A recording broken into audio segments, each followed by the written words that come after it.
All right. Are we live? I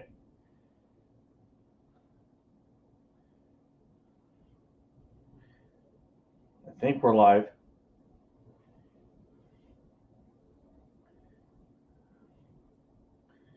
And we are live. All right. So, um, so earlier today, I did a live stream. I was having audio issues. So, I don't know what they were. I put a different cable on. So we'll just see how this works out. Can everybody hear me okay? And is there any beeping in the background? We have Mark Perrone. Good to have you, partner. Great to have you. Chris Robacker, Bobby Barlow. Bobby, what are you doing, buddy? Michael Turner, good to have you. Curtis Long. And I owe Curtis Long a phone call so we can go over some pencils so we can test lead hardness. And oh my gosh, you guys are just lighting it up. MSB 9021. So for this live stream, I thought I would just go over something that the resize die up on this and just explain in detail what I'm doing. It just might answer some questions. And of course, this is the my new Dillon 550. But the way I'm going to be setting these up, it's going to be the same for a single stage press or a turret style press. So it should be good stuff. I hope everybody's having a good day. So today I took off as a vacation day, and I've got tomorrow off because I worked an extra day last week, and my employer is really awesome. So they gave me tomorrow off, but I have to go in for a meeting. On my day off, I got to go in for a 7:30 meeting, but I love my job. I do. I've always, I've been at my current employer now for almost 20 years, and I love my job. I do. It doesn't bother me to go in and a cup of coffee, have a meeting, and on a Friday too. I get to go in there and charge everyone up, but I know that they'll let me get off early next Friday, so it's okay. Um, so, uh, so I had today off, and then I got tomorrow off and Saturday and Sunday. So Miss Highboy and we went to Costco today, and I got the biggest tri-pack of ribs that they have, the baby back ribs.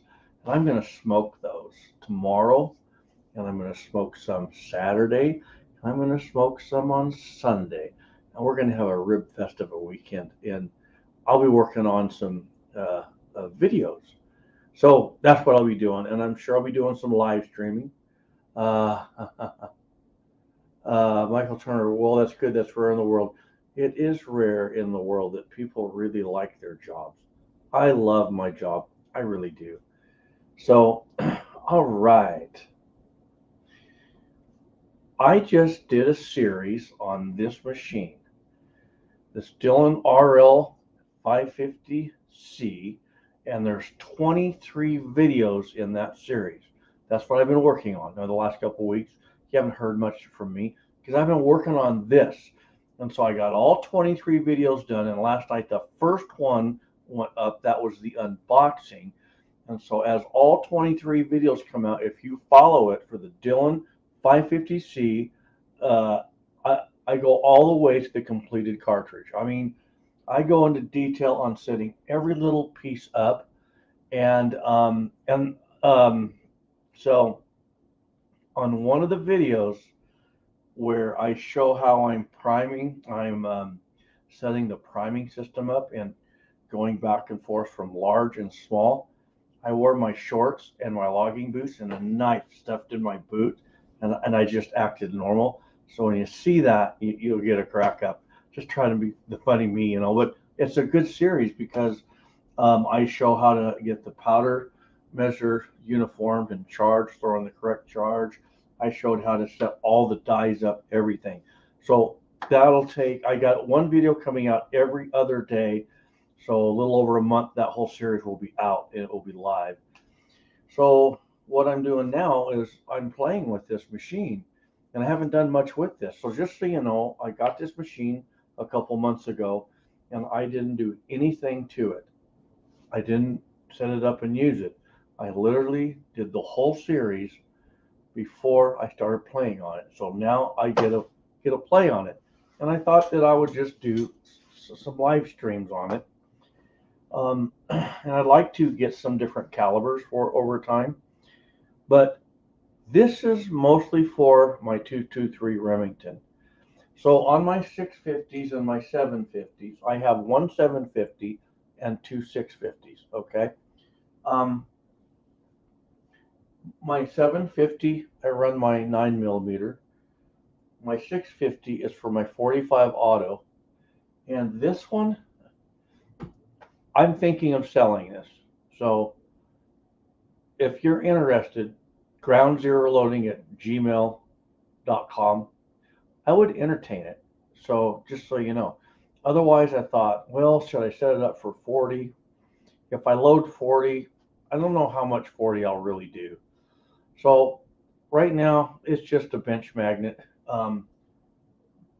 Just so you know, this doesn't have this. It's a brand new machine. Maybe when I put it on the ad, I put it up for ad. I'll tell you guys this. Uh, I put this up for sale, and I had some weird people, and so I pulled the ad. There it sits. When I put it on the ad, I put that it had like 2K through it. I don't even know if I've got 1,000 rounds through that. So if someone's looking for a 650, you know, shoot me a Gmail, and for the right price, I would let it go. So just shoot me a Gmail if you're interested. So, all right, the Dillon RL550C. We're going to get to that shortly after you all. I want you all to, okay, I'm going to do roll call, but this is what I want to know. This is what I want to know. If you're in Costco and they're giving out food samples, and to the left, they're giving pasta, and to the right, they're giving something with meat on it. What are you going for? Pasta or meat? Let me know. I gotta know, and I'll tell you what I would go for after we do roll call. So let me know what you'd go for, pasta or meat, and I'll call you out. Okay.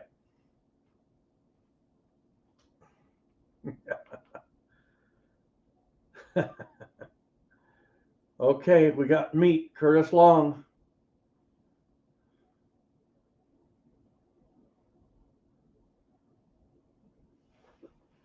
Man, I know they're going to hit all at once. Oh, there they go. Boom, boom, boom, boom. Okay, Mark Perone. Meat all the way, brother. Del Pogue, meat. Andre D'Angelo, my good buddy. Meat. Critter 9A. One lean carnivorous. Bobby Barlow, none of the above. Oh, interesting. Interesting. Michael Turner, none. Oh, I see. You guys don't have Costco there. Um, It's meat all the way for me. The reason I asked that is we were in Costco today, and Miss Highboy, she goes over and gets this pizza, little slice of pizza. She goes, oh, I got you a sample. I said, it didn't have any meat on it. I don't want that little piece of pizza. There's no meat on it. I don't want it, right? So, okay, here we go. So now this is how I run my progressive presses. This is me, okay?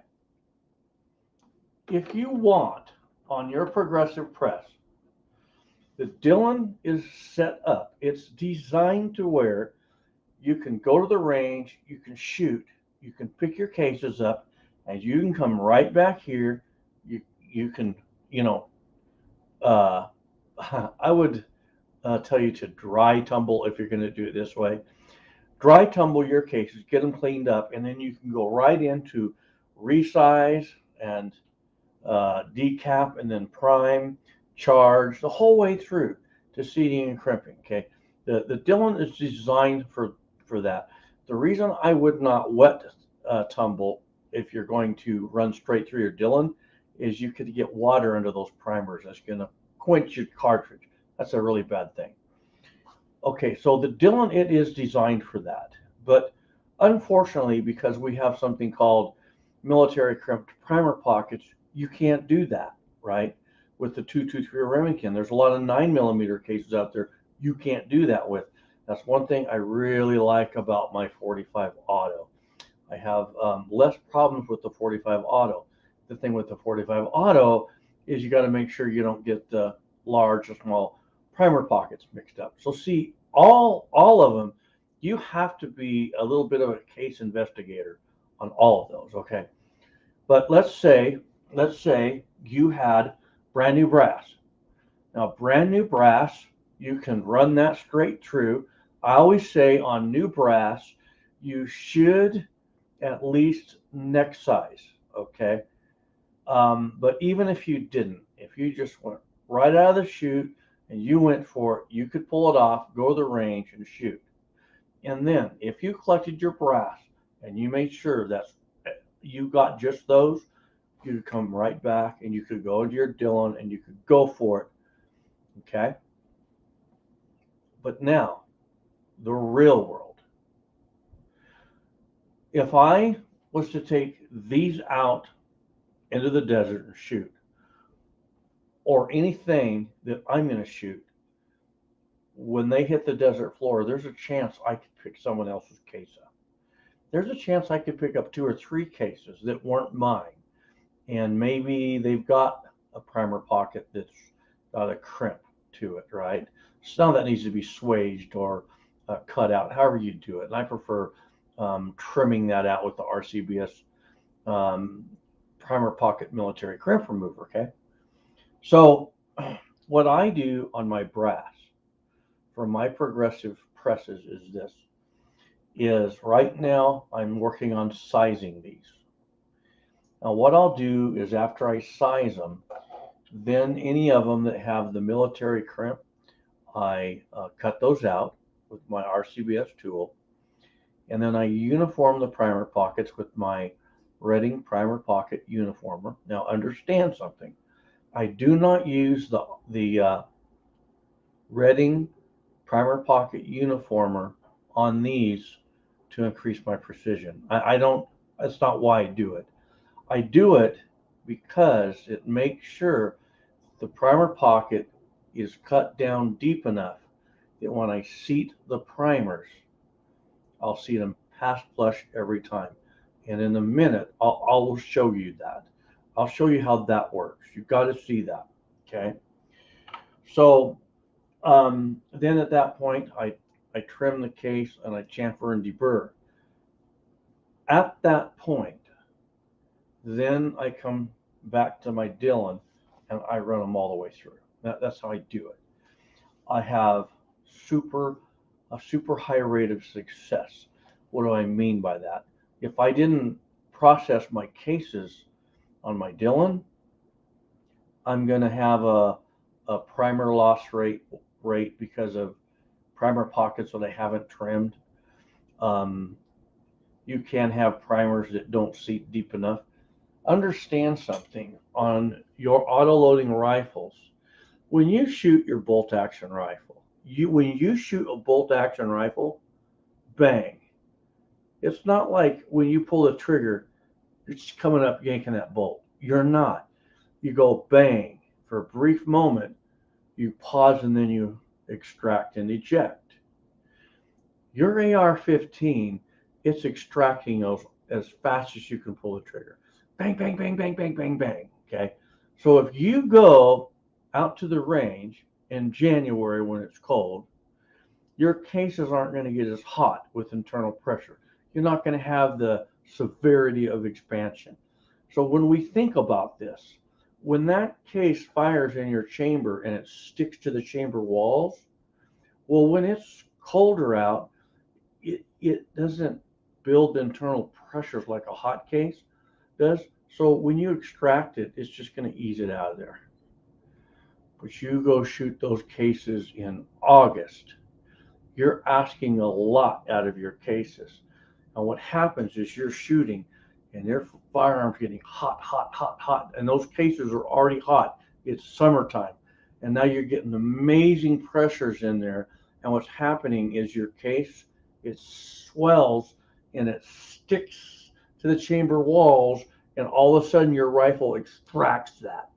And guess what happens? You can have bent up heads. If you have bent up heads, that means you might not seat a primer deep enough here or there. See, you wouldn't experience that with a bolt action rifle or a lever action, but with this animal, it's all different. Okay. So what we're going to do for this live stream is I'm going to show you how to set your resize die up. And I'll explain some things as we're going through it. The first thing, make sure you're lubing your cases properly.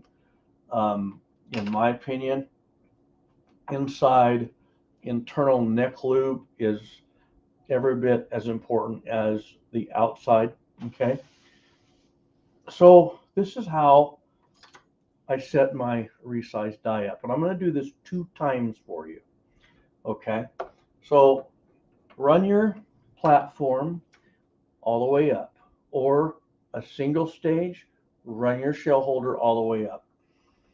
And now I'm going to thread this die down. And I want you to pay attention to how little I turn the die once I make contact with the shell plate, or the shell plate. Okay. I'm going to come around here so I'm not really blocking you. Kind of hard to reach around, but I'll manage. Okay, so I'm turning this, okay? Right there, I touched. Now watch, I'm going to back it out. Now watch, I'm going to turn that. I'm done. No more. Now what I'm going to do, I'm going to take, this is my L.E. Wilson micrometer depth gauge. It's for measuring your cases, your bump back, okay? So this is the calibration block, or the gauge block. This is how we verify that this is calibrated. So when I turn it here like this, when you turn it and feel it hitting the block, you look at it,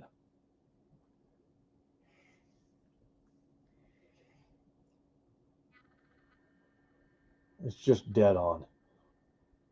And you can calibrate it if the calibration falls off, but I haven't had to. They've got it just right on. Okay.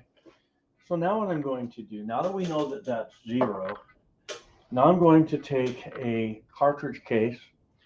Some of these are decapped, some aren't. I received all of these in a batch. It's like someone started out reloading, got frustrated, and quit. Okay.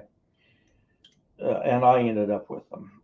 Okay, that one, some of them are even appear to be resized. Okay, here we go. Okay, see this one? It's the darndest thing. I haven't done nothing to it. I'm going to hold this one out. I'm going to show you something. I did this earlier today, and I'll show you something with this as we progress along. let me see if I can find another one here that.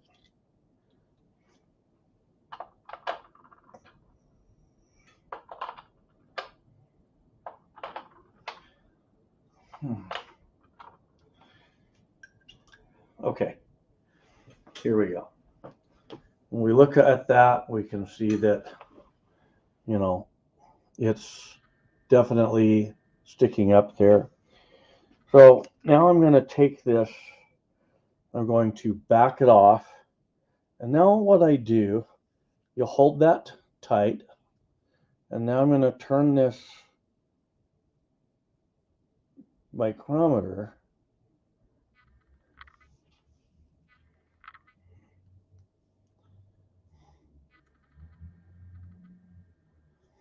This case is 11 thousandths above a Sammy Min. Okay. So that means for me, I want all these sides back to a Sammy Min. So I got to go back 11 thousandths. So I'm at 0. If you want, if you know the size of your chamber for your AR-15, you can size it back 4 thousandths under. Okay. For a bolt action rifle, for the hunting application, you want to bump back 2 thousandths. For an auto loading rifle, you want to bump back 4. 4 thousandths will facilitate speedy chambering of that round. Okay. I have guys ask me this.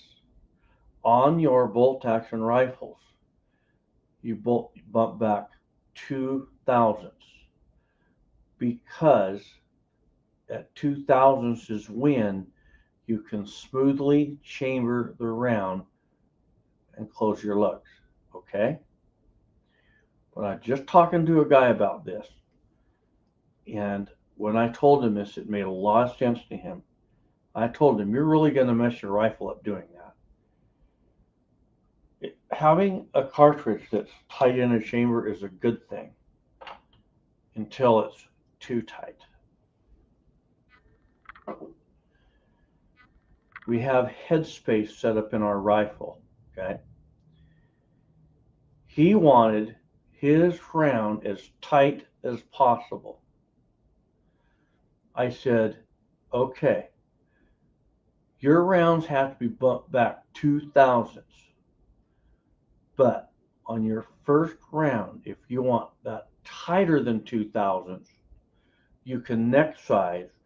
And what you can do is you can slip that one in the chamber when you take your first shot. Think about it. We bump back 2 thousandths on a bolt action rifle. So if we have to take a fast follow-up shot, we can chamber at a high speed and take care of our animal. Put them down humanely, as fast as we can. We don't want the animal to suffer, right? So for your first round, that doesn't have to be bumped back 2 thousandths. You can have that as your premium super accurate round. Then the ones after that, those are bumped back 2 thousandths. But this is what you want to think about. If it's too tight for your chamber to where you're having to force your bolt, you are putting a lot of force and you're scraping your lugs, and that's going to change your headspace. Ha ha ha ha. Don't do that. So sizing back just at like a thousandths, in my opinion, it's worth it. It's going to save your rifle. So tight is good until you could break your bolt handle. There's a lot of things you can damage on your rifle. It's kind of like this. In the movies where they show the cowboys with their revolvers, using them as hammers, cowboys really did that. And sometimes they went off and shot themselves. It's true. But a revolver is a super strong tool when used how it's needed. But if you took a revolver and unloaded it, I hope you wouldn't do it loaded, and you tapped a nail in, guess what? There's a good chance if you take the grip frame off and go to put it back on, it ain't going to fit. It's going to be off because you bent it. It doesn't take much to do that on a revolver. So a revolver is super strong, but it doesn't take much to mess it up when you do something you shouldn't. So your rifle is a super strong rifle. But if you're forcing your bolt closed, that's hard on your rifle. Okay, so now back to this. So this is 11 thousandths over. So if you know that, let's say your AR-15 is plus 3 thousandths, you could bump this back to 7 thousandths and then go from there. Okay. Now, for me, because I shoot multiple AR-15s, I kind of have to have this more like a factory. You know, you go to the store and you buy, you know, a box of ammo. Well, that'll fit in anyone's rifle. That's what this has to be, a SAMI cartridge. Okay. So now what I'm going to do, don't forget your lube. I'm going to resize this, and you guys saw exactly where I stopped that die. So now what I'm going to do, I'm going to resize it, and it should be that easy. As you see, I'm not putting a lot of force up against that die. Don't put any more needed stress on the machine than you need. So now what we're going to do is I wiped the lube off. Now that I've sized this die, I'm going to take my micrometer. I'm going to see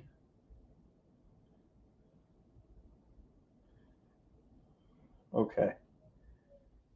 No joke. No joke. Okay.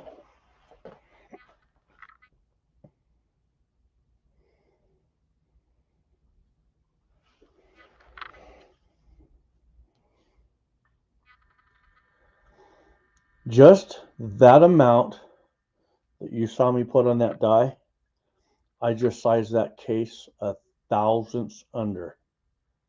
A thousandths under. Okay. So now you understand why when guys pull that die down and then they put a lot of cam over, they're way grossly oversizing that case, making it too small for the chamber. That's really bad. So you can see it didn't take much. Okay, now, so now what we would do is we would, at this point, we would tighten it down. And what you would want to do is size 3 cases and measure those 3 and make sure you got that right. Okay, so I told you we'd set this up 2 times, and that's what we're going to do, because the more you see it, the easier it gets. So I backed the die off. I got this shell plate all the way up, and now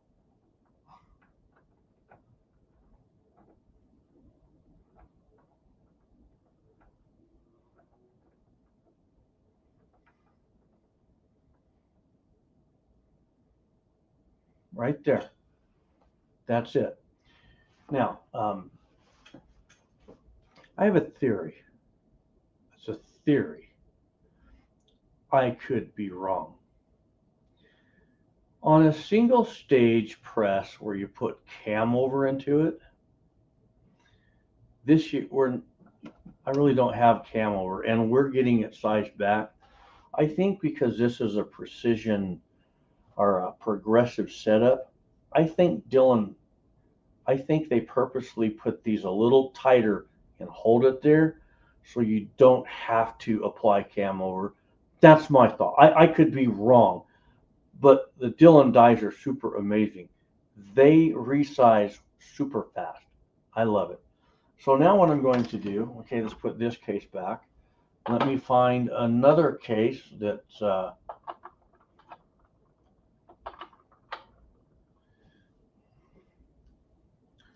Oh wait, I just put the wrong case. Getting my cases all mixed up. That's okay. So let's measure this one.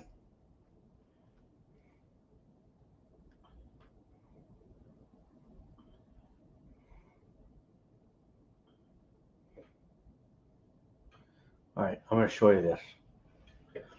This one it's been fired, has not been resized.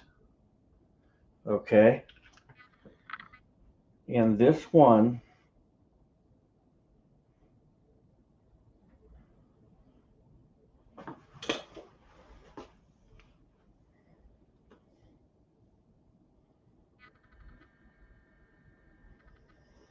is 2 thousandths above zero.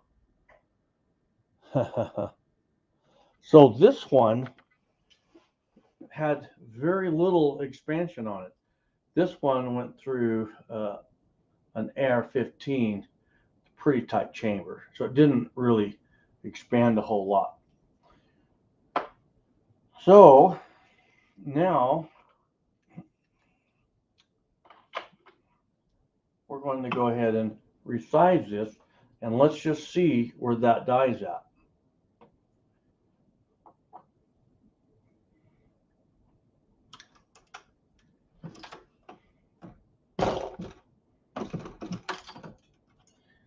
Don't forget the lube, and don't forget to wipe the lube.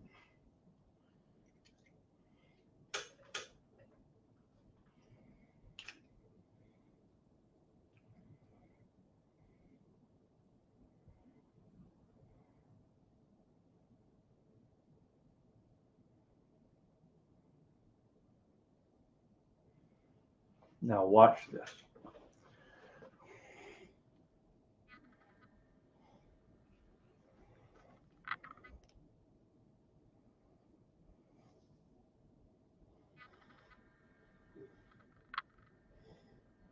That case sized 7 thousandths under a Sammy Min. What happened? What happened? I didn't cam over on that. I'll tell you what happened.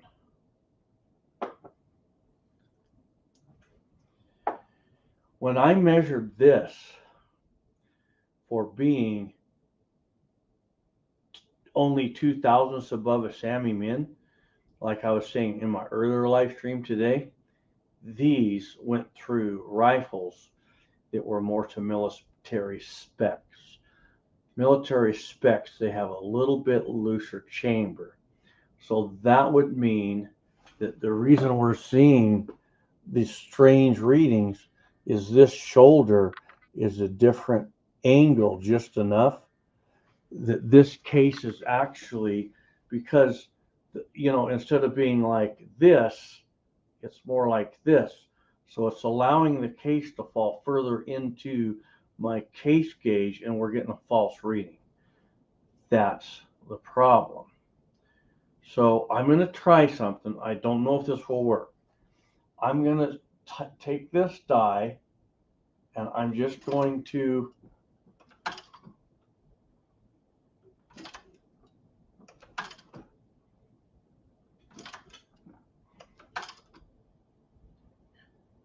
I'm just running it in a little right there, maybe a little more. Okay, I just applied a little bit of cam over.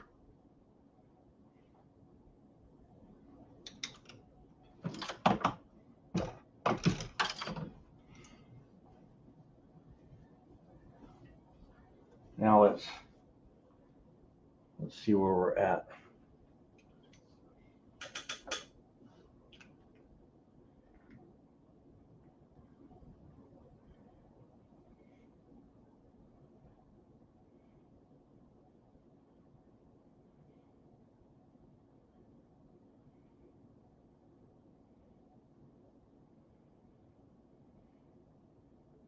Yeah, this is now 20 thousandths too small.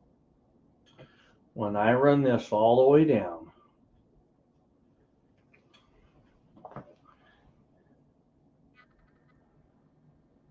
it's almost 21 thousandths too small, but yet I never adjusted that die to go much past 7 thousandths.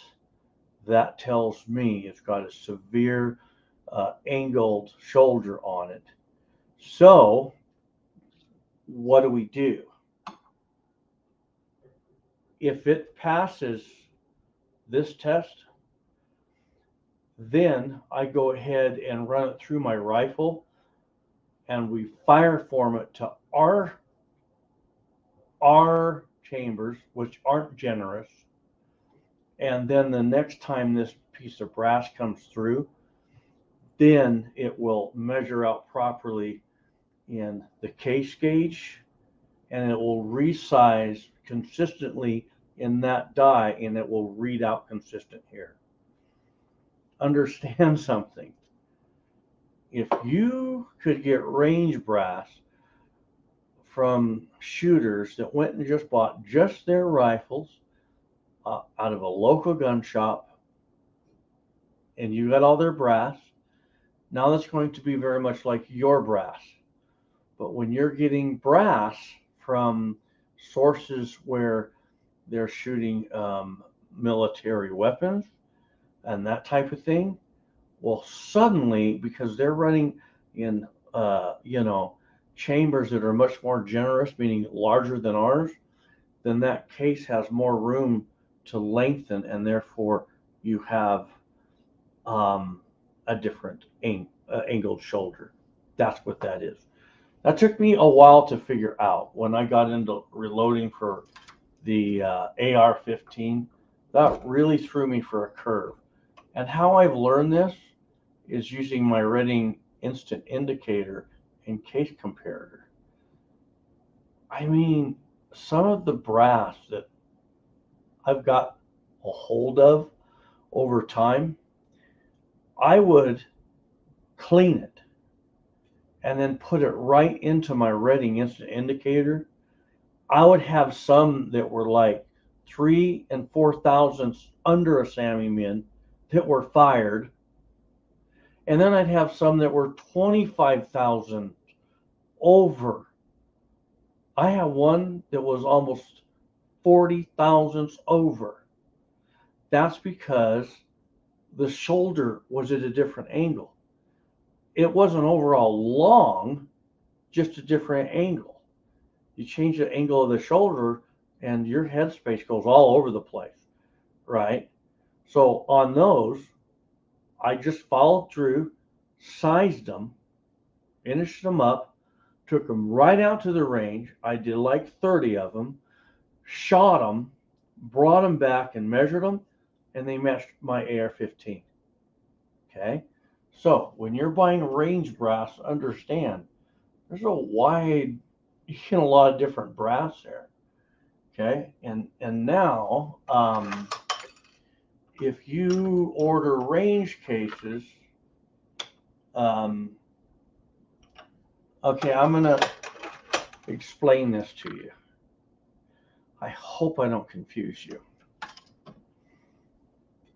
When I take range cases, and I take them, and let's say I take one of my AR-15s.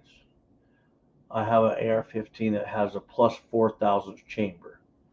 When I take range cases and I go shoot them just through that one and I collect them up, I can run those back through and load them up for great precision. You would be amazed what kind of precision you can get off range cases. It's awesome. It's cool. But if I order range cases, I get them. I get 1,000 of them.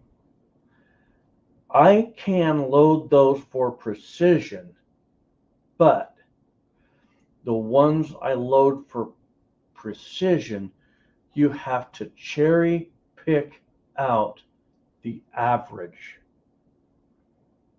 In other words, you would measure, if let's say you have 1,000 once fired range cases. You would begin measuring them and pull all the cases out that are expanded somewhere around the same. In other words, let's say, and they got to fall within 0 to 10, 0 to plus 10. So let's just say you get 1,000 cases and you start putting all the cases that are +2 here, all the ones that are +3 here. Oh, here's a -3. Put that in a different pile. Oh, here's a +20. Put that in a different pile. But the common ones, that a +2, +3, +4, +5, and you notice that you get a lot of +6s and 7s. Well, those pluses and 6s and 7s, there's a lot of those. So if you took those and you started sizing those back, you would get a lot of consistent, pretty precise shooting out of them, especially if you match those up to the same head stamps. Okay. Now, there is a problem with this setup. It's a problem. And this adds to why I always size my brass this way. Let me repeat that.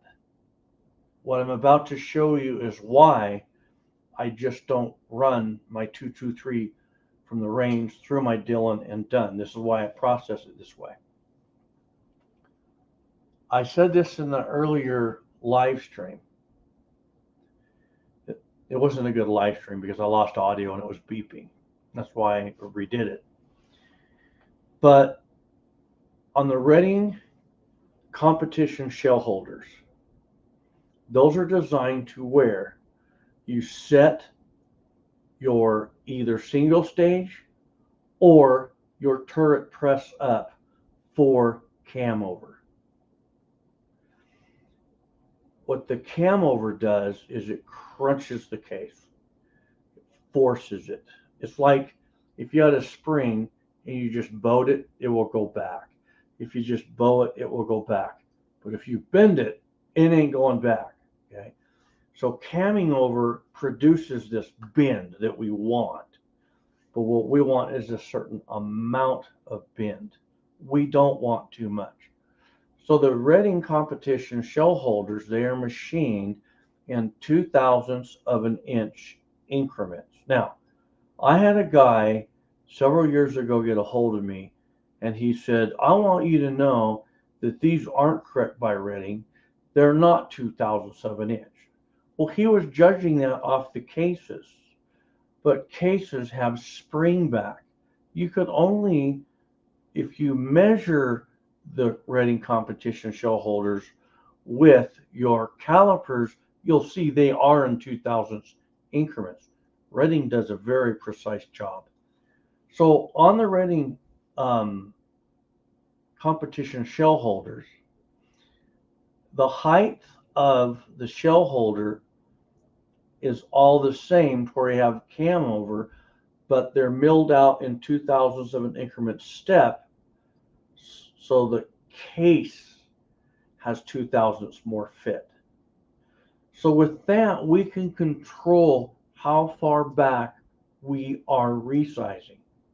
And based off that, every time we set it up for a particular shell holder, like if you're going to bump back 0.006, then you use the plus 0.006 and you bump it back 6. Okay? And it stays for the most part. This is different. You don't see a tremendous amount of cam over coming off this because Dillon doesn't want that. I'm sure that's why. Okay, so what do? What do you do if you get a case that springs back on this? And this is precisely why on my progressives, I process all my brass, okay? When I'm resizing on my Dillons, I always do this, okay? I resize it,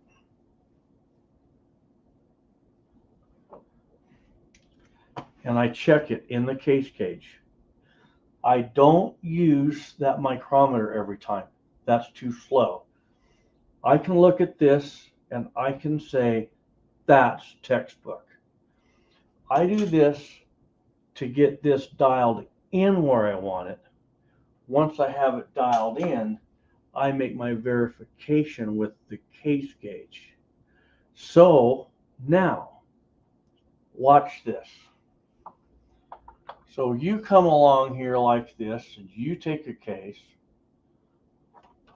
you get a little lube on it, and you resize it.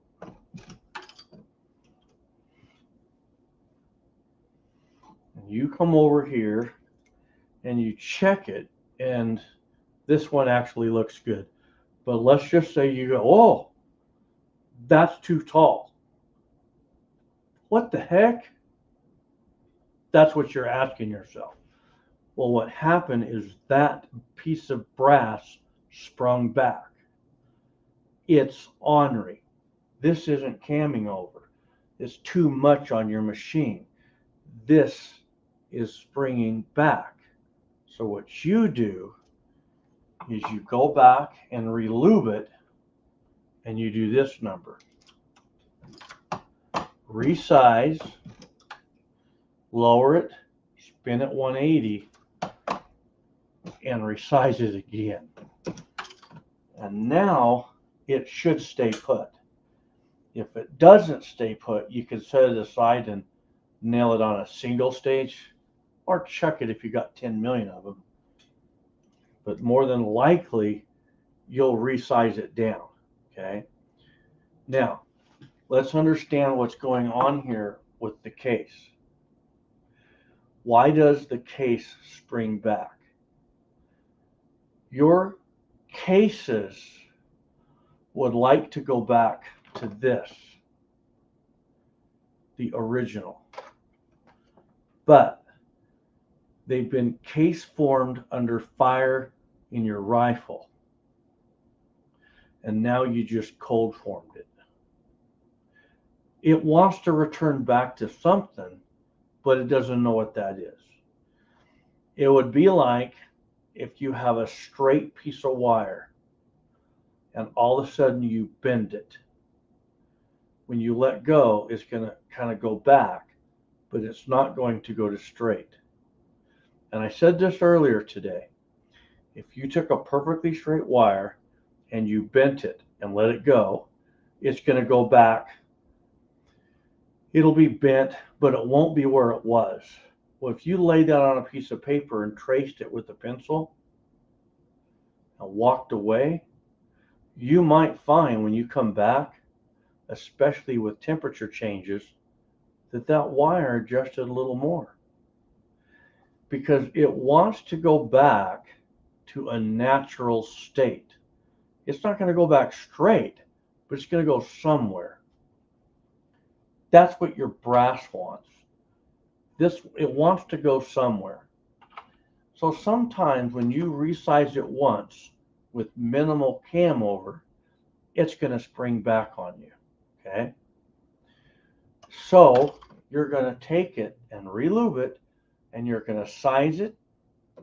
You'll size it, drop it, turn it 180 and size it again. Then you'll wipe the lube off and put it in your case gauge, and you'll say, aha, it stayed. It just needed a little more push to stay. All right. Now, when I set this die up, I used the micrometer because I always say numbers don't lie. For setting the die up, we want to know where it's at. But after I verify my first 3 cases, I check them in this. And there's a reason. There's actually 2 reasons. One, this is faster, and that's tedious. The second reason is because you could try this to do it. You could sit here one night and resize all those cases, and you could measure them. You could measure every one of them and write what measurement you get on those cases. Put them on a shelf, come back a day or two or a week later and remeasure them, and they'll all be different, and some will be different by a gross amount. So we set the resize die up with this, so we know where it's at. Then after that, we just go for sizing. Now, we talked about this earlier today, and Andy mentioned if you anneal your cases, then you don't get spring back. And I agree, but I'm not going to sit there and anneal that many cases. I'm just not going to. There's another thing. If you resize these cases and you don't load them up right away and they all expand, they'll still fit in your rifle. They're not going to expand such a gross amount that they won't chamber in your rifle, okay? If that were the case, then you would have to anneal them, but you don't, okay? So that's how I do it right there. It's a lot of information, but if you just dive in and start working with your cases and have a means to measure, you've got to have a means to measure. You really do. This is by L.E. Wilson. This is their micrometer, case micrometer. I forget what they call it. You'll see it.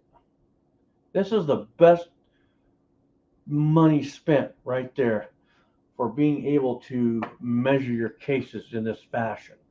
Otherwise, you don't know where you're at. You know, you can use this. This is also a case. This is the case gauge by L.E. Wilson. This gets you close. That gets you accurate. Okay. So that's what I do. I just sit here and I size each case and I make my verification. And it's not super speedy. It's not. This is really slow going, but it's an enjoyable time. Okay, now that one, see, this one's a little firmer. You know, when they're a little firmer like that, I just go ahead and spin them. If you get one that's well, here we'll just keep doing a few of these, okay? And I'll show you. I will tell you something. I'll tell you this. If you did this every case, you wouldn't be wrong. It's a little more time consuming, but when you size that case, it's going to stay. And the cool thing about doing it this way, if you think about it, because that one was a little firmer. Because your Dillon, it's a high volume machine. In your off shooting season, you could on your off shooting season, you could sit here and literally resize 50 to 100 every night, and then sit down on a weekend and just go to town and rock out several thousand, and you'd have them all just perfect. So someone just asked something. DW37, he said, hi boy, are you still working on your annealing project? No, and I will tell you why. I got my 300 PRC ready to go, but right now I'm on pretty high demand at work. A lot of hours, and it cooled off just enough that I'm not afraid to shoot when it's cold. I'm not. But right now, I'm just not going to go out and get set up in the desert right now. I want to anneal for my 300 PRC. So I'm not sure when I'll get back to my 300 PRC. I have a lot going on in my personal life and my work life. So I'm just sustaining with what I do. And I'll tell you guys this. I got to tell everybody this. Right now, I'm not pursuing 300 PRC because of the time I'm spending on my channel. It's like, okay, I work a lot of hours. If I did have my channel, I could get out and shoot. That wouldn't be a problem. But I kind of have to make a decision. If I go for my 300 PRC, then I can't make videos. If I make videos, then I can't do my 300 PRC. So for right now, I just want to keep my nose to the grindstone and keep my content rolling, because I have some really good content that's getting ready to roll out. I just want to stay on it. Now, that doesn't mean that I won't get out and shoot my 300 PRC, because I'm really itching to, but that's just where I'm at with it, you know. And I am excited to shoot my 300 PRC. You know, trust me, I really am. But okay, so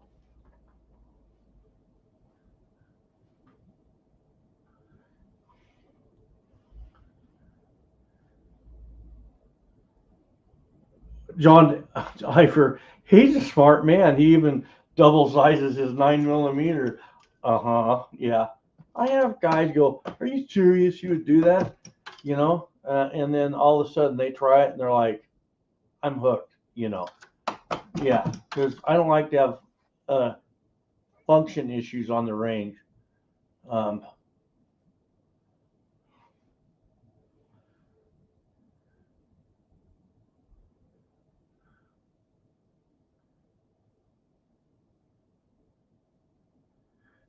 I'll have to take you up on that. Hey, just so you know, Mr. Perron, I might be going to Tennessee a bit more because we now have family living there. That would be fun. Um, so, you know, I just put uh, a new cable on. That's all I did. I think that cable was causing volume and a beeping sound, so I put a different cable, and so we'll see if that cures it. So that was pretty much the content of my live stream. I'm kind of thinking that tomorrow and Saturday, I'll probably do some live streams. Ooh, that was a real tough case right there. I'll probably do some live streaming on how I prep these. That'll be what my live stream will be on. Yeah, life does happen, doesn't it? Um, okay, there's some other variables to my 300 PRC. I'm still kind of looking for some components that I can run side-by-side comparisons on. So it's kind of a double-edged sword there. Um, and I know how I'm going to get, I know how I'm going to set up to shoot everything. I'm all ready, and it might happen sooner than later. So Todd, how you doing there? Okay, so I'll show you guys my case lube. Most of you have seen this. This is like the Cadillac, the total Cadillac of case lubes. This is Imperial Sizing Dye Wax. That's by Redding, Reloading. Okay.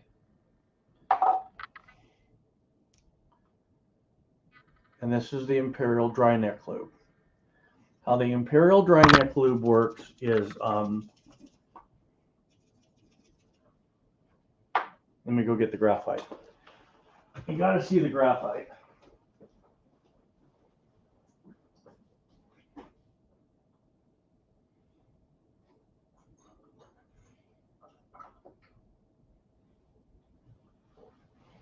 Okay, so this is the graphite. As you see, it comes in the powder form. If you go to Brownells or Midway and you order this, it's called the convenience pack. So you would get the dry neck lube, but then you would also get this ceramic media. And what you do is you put the graphite in this, and then you mix it up.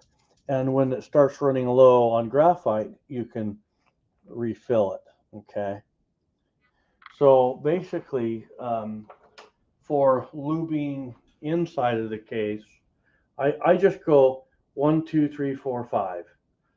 And now we've lubed inside the case. And remember, smokeless propellant,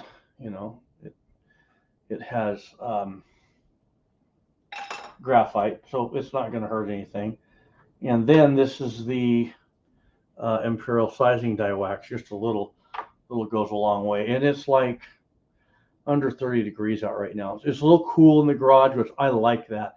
But when it's cooler, you don't get as much off there per wipe. In the summer, you tend to get more, and you don't want that. So the goal behind lubing the inside of the case mouth is it's smooth, just like that. You'll note when you don't lube the inside of the case mount, right now it would be stuck. Not with this. It's just, as you see, it's just that smooth. So that's what I use for case lube. So Mark's saying annealing the cases really helps with bounce back. And I know it does, but I don't want to anneal that many cases. For me, I have 3 5-gallon buckets full of cases. So I want to, no way, I don't want to lube all that. And I know I could lube, anneal all that. And I know I could anneal a little bit at a time, but when I used to anneal. Well, growing up, my dad annealed, and my dad hated it. After a while, he just got to where he hated annealing. And I did it, but I didn't do a lot because that wasn't when I was in my 20s. I mean, I'm like 57 now. When I annealed when I was younger, it wasn't high volume. It was like, say, 270, 7mm mag, 30-06, 280. And I didn't shoot a lot of high volume stuff through them, So the bit of annealing I did wasn't overly demanding, but now with this, I don't want to do that much annealing.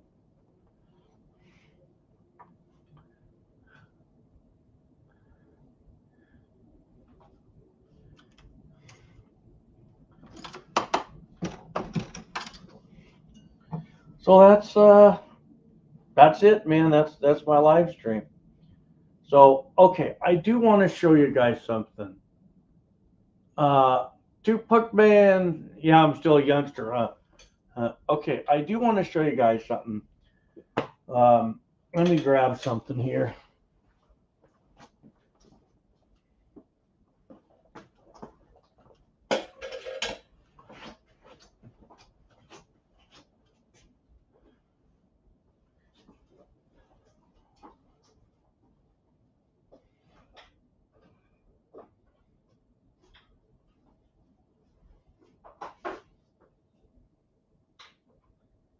I'll be right there.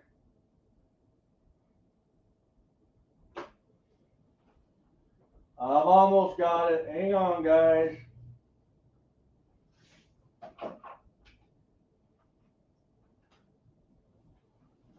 I'm going to show you what I do for my primer pockets. Okay. So this is the RCBS military crimp remover. Okay. I'll be getting more into this tomorrow. But basically, if you got a case, and this doesn't have a military crimp, but it would just cut it out like that if you had it. Okay. Then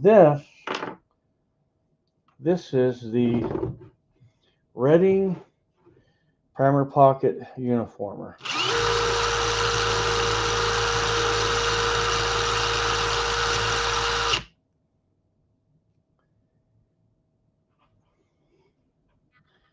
Look at that primer pocket.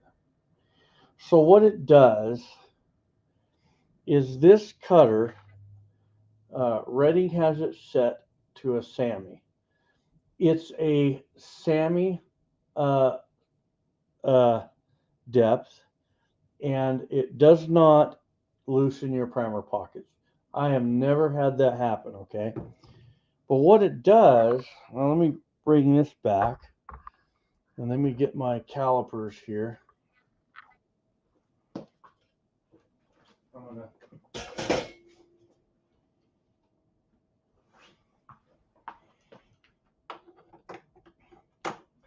So what it does is it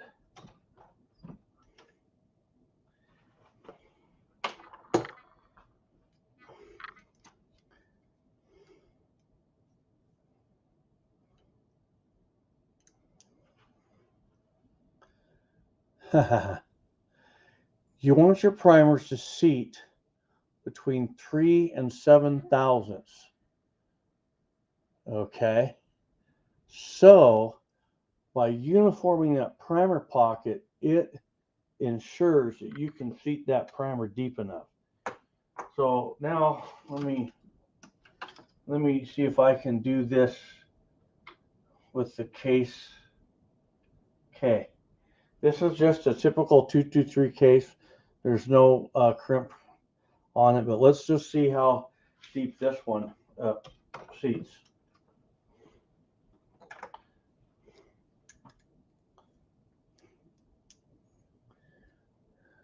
See?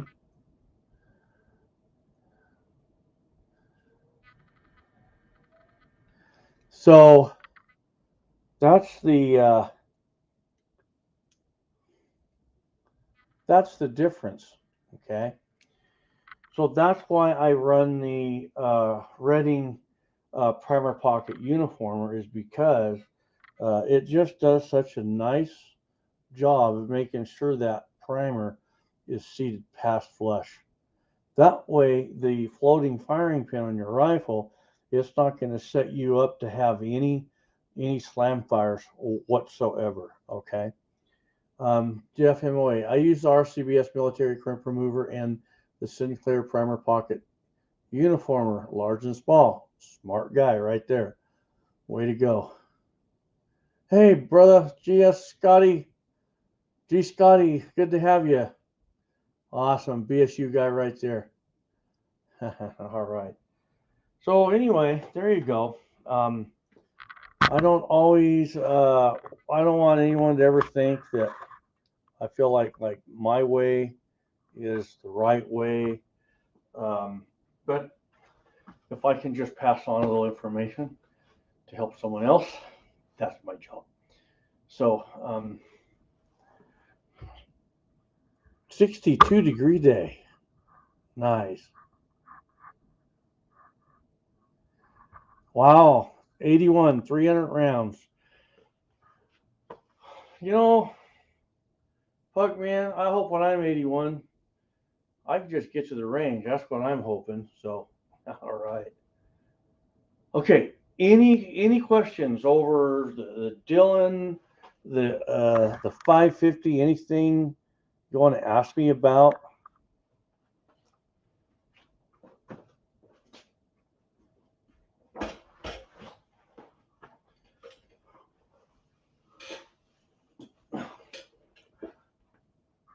I don't know what the temp got to today, but I know this morning it was 21 degrees. But I had the wood stove going. We've had the wood stove going for over a week. Our heater hasn't even kicked on. We just keep the wood stove going, you know. So,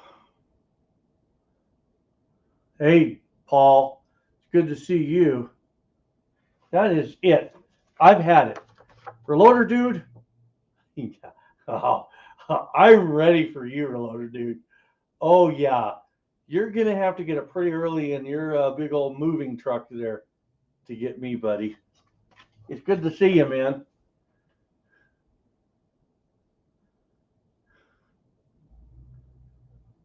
I live in Idaho. We're Tater boys here. I don't think I can reload. I I can't even get a Dillon together. All right. Well, you guys are awesome. So tomorrow night I'll be putting a live stream together. I'm going to show you how I process my brass after I resize it, and then I'll probably do a live stream, just doing some loads on it, some real loads. So it's a great machine. I love Idaho too. That's why I live here. You know what, Jeff MOA? I can't reload either. I, you know, you guys want to know how I know I can't reload? The reason I know I can't reload is because of all the viewers over the years that's left a comment that you can't even reload.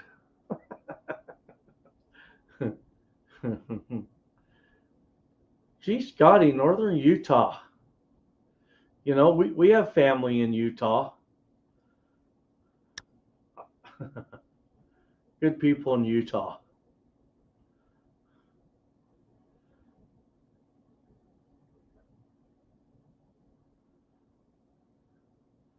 I don't, you know what, Reloader dude? I'm really sorry. I lost all your Rugers in a boating accident. I can tell you what lake they're in, and you can go get them. I'll tell you what lake they're in. Oh, wait. No, I don't remember what lake I dropped them in, though. Oh, yeah. Rod Cober. Thank you. I'm pretty humbled. I am really humble. And you know what? People are great. All you guys are great. Richard Smith, Salt Lake City neighbor. How awesome is that? I get up to the Salt Lake area several times a year. I love it. I love the drive up there. Do you guys know? Um, so you guys know I got a strike on YouTube, and I'm not upset. I mean, it's just how it is. Um, and I had over 3,000 videos, and now I'm down to 1,200. I just had to get rid of every video that they questioned, which is okay. I mean, I'm not upset. But what I'm getting at is Utah Gun Exchange owns ugetube.com. Let me say that again. ugetube.com. And so I stream my videos over there also. The reason I say that is the owner of Utah Gun Exchange, who I know, a great guy. He lives in Utah. He's a fabulous guy. If he ever gets live streaming figured out, I will be doing live streams over on his platform too. So anyway, oh my gosh, Scotty, I could not believe how much ammunition Smith and Edwards had. I told myself, if there ever was a zombie apocalypse, that would be the one place I would just head straight for. Just go straight there because they have so much ammo. All you'd have to show up with is enough food and water to hold out. And oh my gosh, am I right? Am I right or am I right, Scotty? I'm right. Thank you, Rob. I appreciate that. I don't own my Hornady anymore. I don't. My Hornady was a great machine and I loved it, but it got to where it wouldn't seat past flush anymore. It just wouldn't. So um, about the time I got my first Dillon, then I went out and bought everything I needed for 223 Remington. And when I started my 223 Remington series, I couldn't seat. You know, you got to be able to seat your primer at least 3,000 past flush. But on my Hornady, it wouldn't do that. So I was like, so what do I do here? If I want, I could keep loading my handgun and stuff on it, but my Dillon was so awesome. It's like, man, I don't have to adjust my Dillons. They're not temperamental. So I sold my Hornady, and that's why. There was a lot of things I liked about my Hornady. Don't get me wrong, it just wouldn't seat past flush. So you know what? Okay. So just so everyone knows, Utah Gun Exchange. Go check it out, and it's free to use. I'm on there all the time, all the time.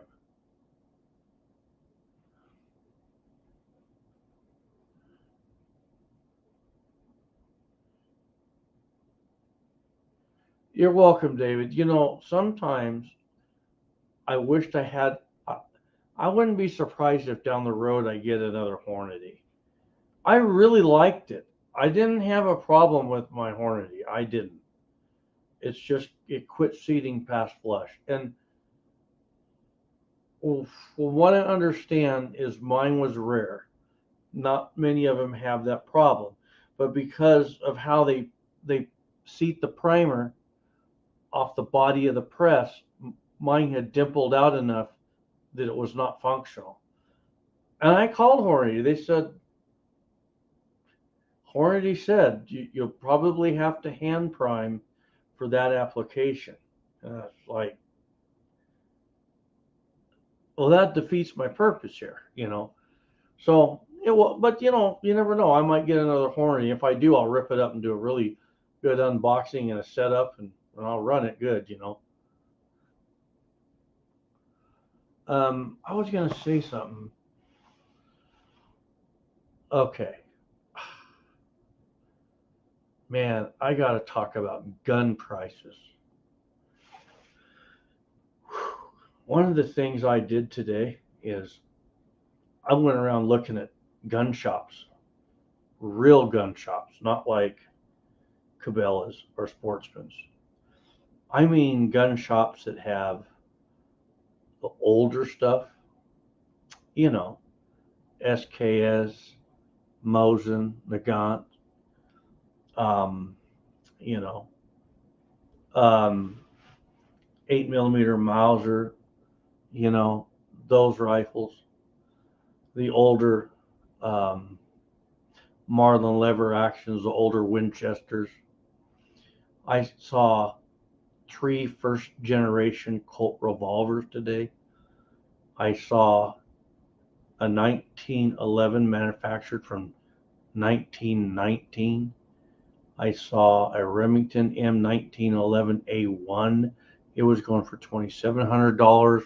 The 1911 from 1919 was going for $3,500. I saw seven of the older 3-screw revolvers. I think there were 7. The prices were crazy. The Marlin model 336 3030, the stock didn't even match the forearm, $699. I have like 3 of those that I'm into those, roughly 300 a piece, and mine are way nicer than that. I have an M1911A1. It's the Colt, World War II. is in mint condition with the original mag. The Remington version of that was going for $2,700. So I can only imagine what my Colt is worth. My K98 8mm Mauser that I paid a couple $100 for, I think, $899, and mine's in nicer shape. M1 Garand. I saw an M1 Garand today. $2,300. The last one left. I paid $999 for mine.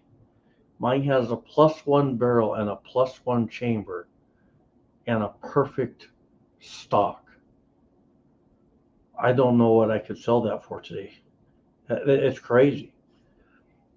They had 3 Ruger 3-screw revolvers, all priced at right at $800. I'm in the mine for between $225 and $249, and I have 7 of those. I couldn't believe it.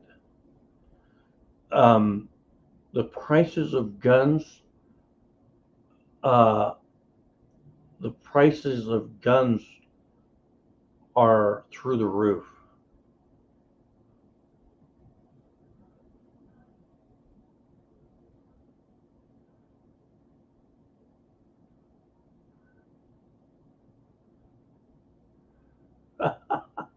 Oh, yeah, because of my earlier live stream, you're going to have a breakfast burrito. I don't blame you. You're a smart guy. Yeah, I think that's a smart idea, Dale. I couldn't do the washer thing because the way it would come in, it was throwing the timing off on my lock and load. They sent me that washer and the Gorilla Glue thing, and no way was that working. That wasn't going to work. So anyway, it's crazy what the prices of guns going for. And I think the kind of like the I don't want to use the word I'm lazy with the day off. I don't want to use the word depressed because I'm not a depressed person.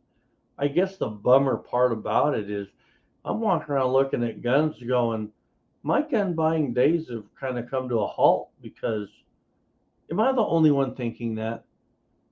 When you see the prices of guns, does it kind of stopped a lot of you guys from going out and really purchasing guns? I mean, I don't know about you guys, but I'm just sick of all the plastic guns. I mean, I own them. Right? I got a lot of them, but there's more to life than plastic guns. And all you see on the shelf is the polymer guns, Wrangler revolvers, Heritage revolvers, and that's it for the most part. Am I the only one that kind of notices that? So it's a different world for guns. So I can't say I'm really too excited to go out and buy any guns, at least not for a while.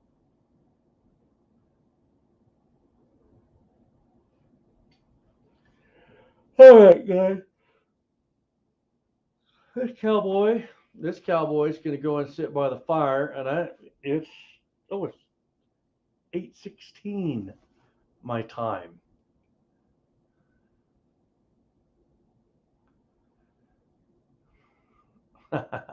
Jeff MOA, there's nothing coming out that I need. 4 calibers now versus 50 plus. Okay, Richard, now we got some good comments coming. Hey, Elsters, we'll see you, buddy. The reloader dude, especially not after sticky hands on. Yeah, I know. You gotta watch that, don't you? Sticky hands on riggers. You don't want to touch them after that. There's no solvent that will get through sticky food on a revolver. We know that.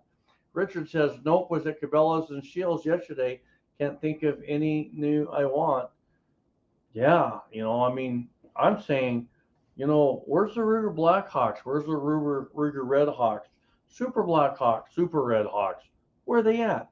Where are all the Smith and Wesson revolvers? Come on, man. Let's see some of that rolling out. We want to see that. You know, that's the kind of stuff I like. Maybe they'll do it. So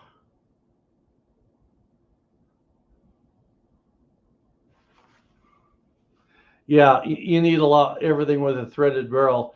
That's why that's why I haven't went into suppressor. I didn't want to go there. I was like, now I got to start going there. So I don't know where yours are at, buddy. I have no idea, but okay, reloader dude, I'm gonna just, if I could be honest, okay, I want everyone to hear. I want everyone to feel what I'm saying to reloader dude. Reloader dude, I don't know where your Rugers are, but I know how they shoot. They shoot really good. Yeah, yeah. All the guys are laughing because they know I got your revolvers. But I don't know what lake I dropped them in, but boy, they shoot good. And they clean up nice. I mean, your revolvers are gorgeous. Just they're beautiful.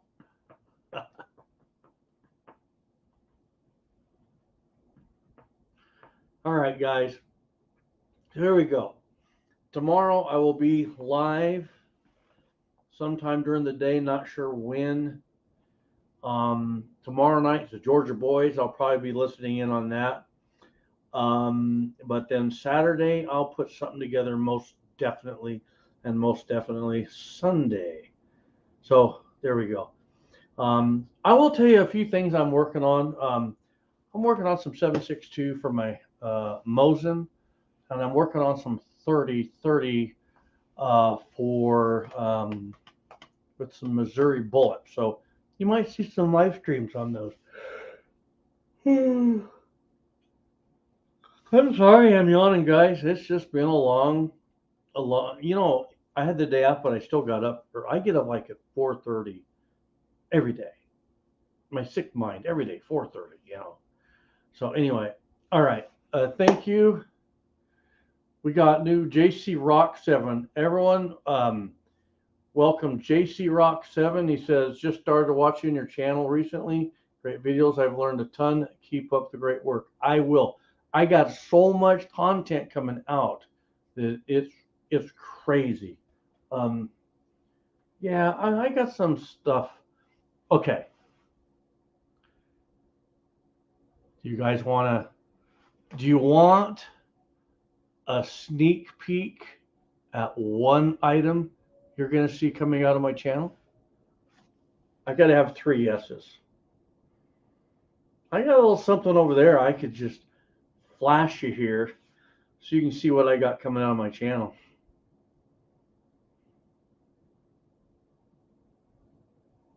Hey, Critter, have a good night. Absolutely. Yes, I need one more. Oh my gosh. Sure, you twisted my arm. Yes. Oh, okay. Well, man, I better bring a few of these over. Well, I'll get this. I'll get this. I'll get this. I'll get this. Oh, gee. What's going to be coming out on my channel? Oh. Dun, dun, dun, dun, dun.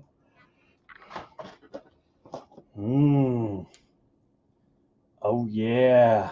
Oh. Yeah. Oh, yeah.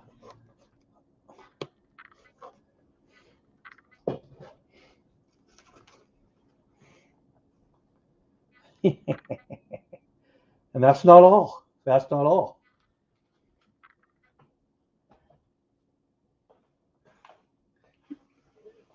Two Pug Man, you are awesome and you are welcome. So, you guys got to watch my channel because I am going to be doing some killer stuff. And they'll be very detailed, very precise. And I'll be and always know that after I do a series, then I do live streams on it. So I just mix it up and make it fun. So there you go.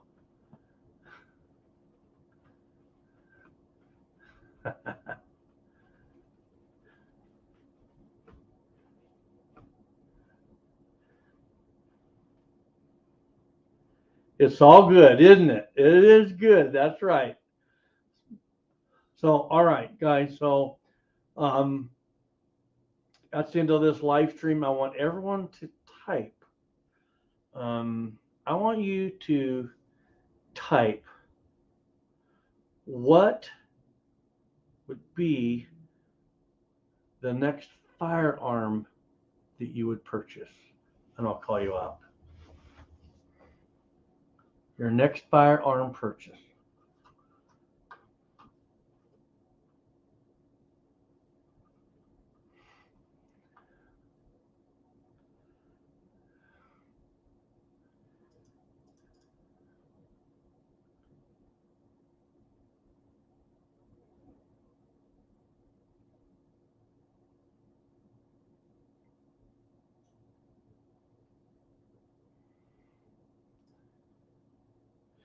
Whoa, okay, here we go. Bombadad says AR pistol. G. Scotty, Beretta 92. Mark Perone, Remington, Marlin. Oh, Remington Marlin. Critter 9A, Rossi, 45 Colt rifle. Richard Smith, 45 Colt lever. Harold Farmer, Winchester 1873. Now, that would be a very, very nice purchase. Man, making me jealous. The Reloader Dude, new Ruger 41 mag with the Bisley grips. That, yes, he would lose to me. MSB 9021, SIG P 229R. I can't find just one more. If I can find just one more, yeah, I think that might be a tough one to find. Paul Merch, 6.5 Creedmoor. He doesn't know the brand yet. Dale Poe, Colt Anaconda. I sure like my Colt Anaconda. Man, that thing's big. And it's beautiful. The problem is, though, you put that Colt Anaconda on, and it's going to make your hips look big. Just remember that, boys. So, DW 37, 7300. I don't know what that is. That's got me now. Todd Stevens, SXS double barrel. Oh, very nice. Yeah. I have, what's SXS mean? I have a nickel as, no, mine's not a nickel. Never mind. Never mind. A Ruger Marlin. Now I'm tracking with you, brother. What did you say up higher? You said, okay, Ruger Marlin. Now that's what I thought you meant. That's what I thought. So, and I'd like to have one of those too. Now, this is funny that Bobby says that M1 Garand, because I held an M1 Garand. Then I held an MA1 today. I was like, man, I'd like to have these, right? Ooh, MSB 9021, a side by side. Mark Perone, 338 Razorback, 8.6 Blackout, very nice. So,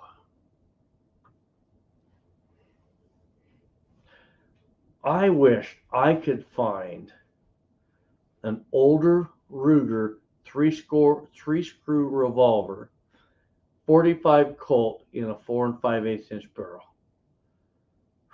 I found one today, $1,800. Can you guys believe that? Just yesterday, I was telling Miss Highboy, 45 Colt in the old three-screw revolver is rare, and when you do, they're asking a lot.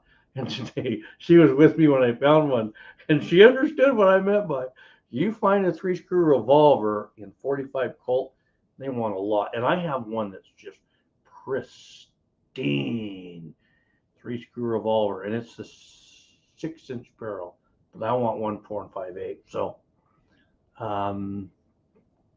Dale Pogue. Oh, I see. Oh, side by side. Yeah, duh. I should have known that. Dale Pogue, Springfield DS Prodigy, 1911. You can never go wrong with the 1911. Yeah, I know. Sell that 650. No, I gotta sell the 650 for my Lyman stuff. So I told Miss Highboy, you know, yeah, I gotta sell it for other content on my channel. So, um, okay, guys, you're awesome. So I hope to see you this weekend. I hope you have a good weekend. If I don't see you, stay safe, and remember, no matter how weird the world gets, you know what? It's a great world because we keep it great. Keep a good outlook. So here we go. We are out in 3, 2, 1. We'll see you guys on the next.